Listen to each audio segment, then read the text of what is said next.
Taste the Daily.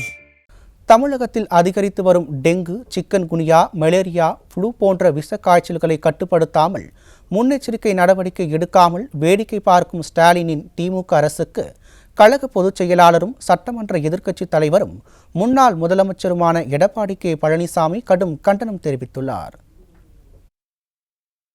கழக பொதுச் செயலாளரும் சட்டமன்ற எதிர்க்கட்சித் தலைவரும் முன்னாள் முதலமைச்சருமான எடப்பாடி கே பழனிசாமி வெளியிட்டுள்ள அறிக்கையில் விஷ காய்ச்சல்களால் பாதிக்கப்படுபவர்களின் எண்ணிக்கை தினமும் 5000 கடந்துள்ளதாகவும், விஷ காய்ச்சல் பாதிப்பால் மக்கள் அரசு மருத்துவமனைகளுக்கு படையெடுப்பதால் பல மருத்துவமனைகள் நிரம்பி வழிவதாக செய்திகள் வெளியாவதையும் சுட்டிக்காட்டியுள்ளார்.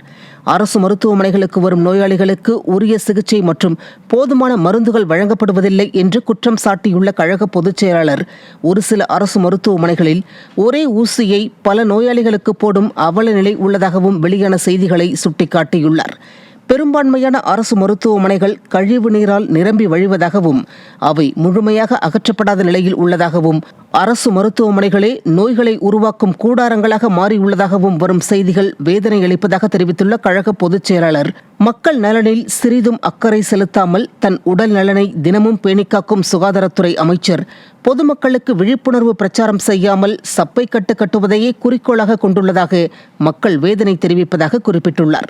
எனவே அனைத்து அரசு மருத்துவமனைகளிலும் நோயாளிகளுக்கு தேவைப்படும் அனைத்து மருந்து பொருட்களும் முழுமையாக இருப்பதை உறுதிப்படுத்த வேண்டுமென ஸ்டாலினின் சுகாதாரத்துறை அமைச்சருக்கு கழக பொதுச் செயலாளர் வலியுறுத்தியுள்ளார்.